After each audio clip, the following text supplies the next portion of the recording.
Boa noite a todos, meu nome é Alex, eu sou aluna do curso de Engenharia Mecânica da FAACS e hoje eu vou apresentar o estudo da implantação de painéis fotovoltaicos em prédios públicos de Aracruz. Nós sabemos que o Espírito Santo ele possui uma matriz energética diversificada, dentre as fontes disponíveis, a gente tem esse tipo de energia renovável, que representa 21% em todo o estado. O presidente do Conselho de Energia da Federação das Indústrias do Espírito Santo, ele afirma que a geração de energia solar, o Espírito Santo tem um cenário muito favorável, assim como o governador do estado também apoia a implementação de energia fotovoltaica em prédios públicos, porque é um passo importante para frear a ação danosa do homem no planeta. Também, segundo matéria da Folha Vitória, em 2019, embora represente apenas 0,75% do mercado de energia brasileiro, o setor de energia fotovoltaica é um segmento que vem crescendo com os anos. E para que esse tipo de energia seja viável, é preciso que o estado ele tenha uma incidência solar muito grande. E Aracruz, uma cidade litorânea do norte do estado do Espírito Santo, é uma cidade que também recebe uma quantidade de insolação boa e favorável para esse tipo de energia.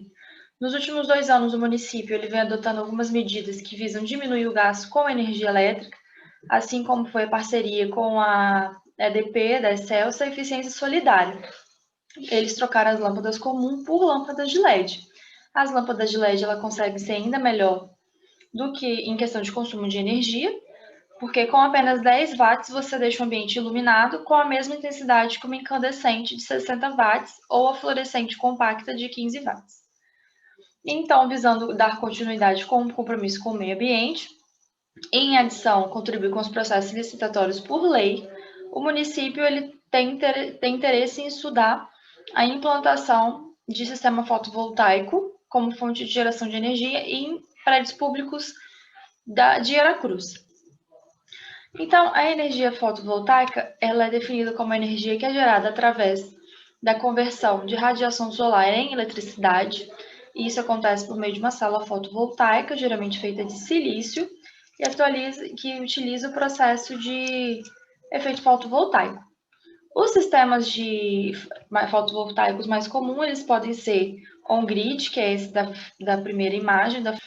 Esse tipo de energia, ele não necessita de investimento de baterias e ele envia energia para a rede quando a geração é maior que o consumo, retira dela quando o consumo é menor.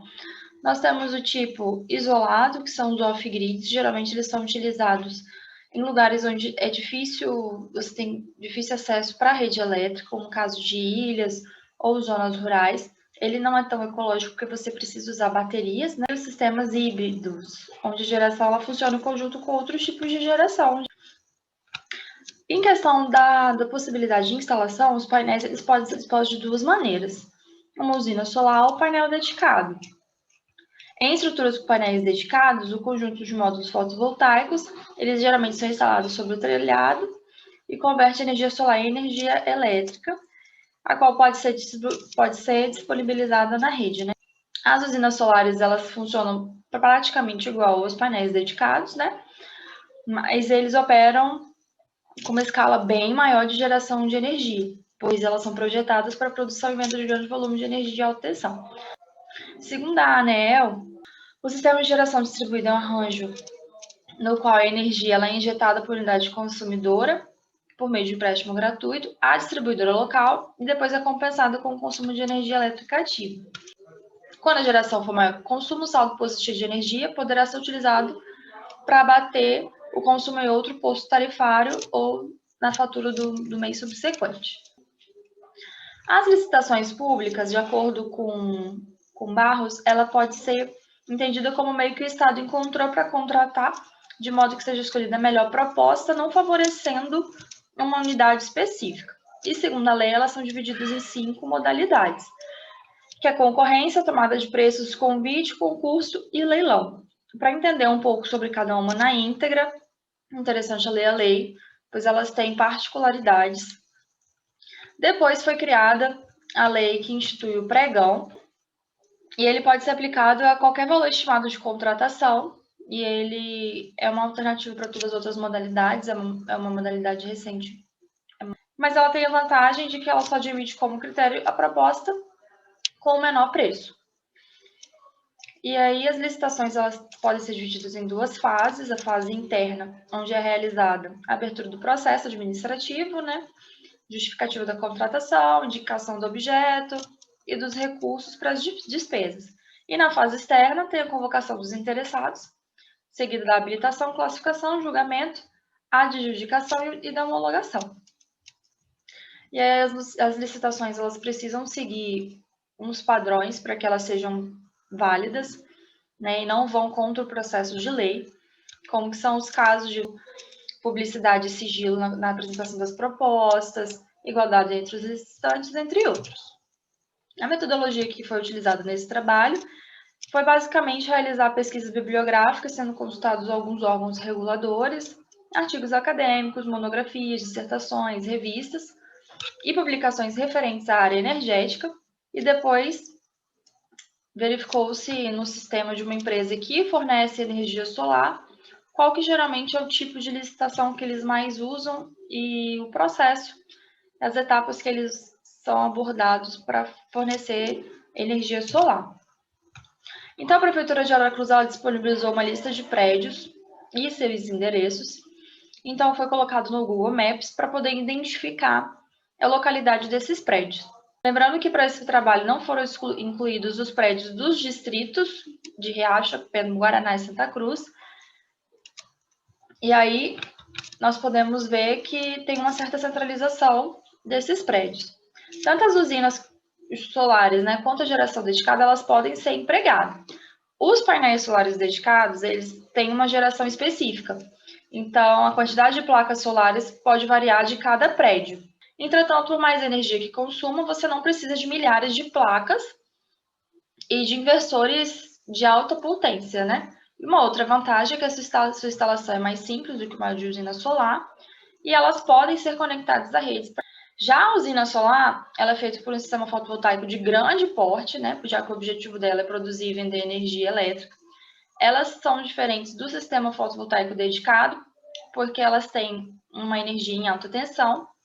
E apesar de possuírem um alto custo inicial, elas podem ser instaladas em diversas áreas, e tem um custo de manutenção muito baixo, uma vida útil muito longa, e é uma boa alternativa também se você deseja suprir uma grande quantidade de consumo de energia. Entretanto, esse tipo de arranjo não entra no sistema de compensação de crédito de energia elétrica. Em relação ao processo licitatório, de acordo com o portal solar, para a instalação do sistema de energia fotovoltaico on-grid, está compreendida a elaboração do projeto executivo, a aprovação deste junto à concessionária de energia, o funcionamento, montagem, comissionamento e ativação de todos os equipamentos e materiais, além da efetivação do acesso junto à concessionária de energia, treinamento e suporte técnico. Nesse ramo de implantação de energia solar, no âmbito público, ele é relativamente recente. Registros de chamada pública para realizar esse tipo de implantação de energia através do pregão, mas também há algumas chamadas públicas de leilões nos últimos 3 anos para a contratação da construção de dezenas de usinas solares pelo país.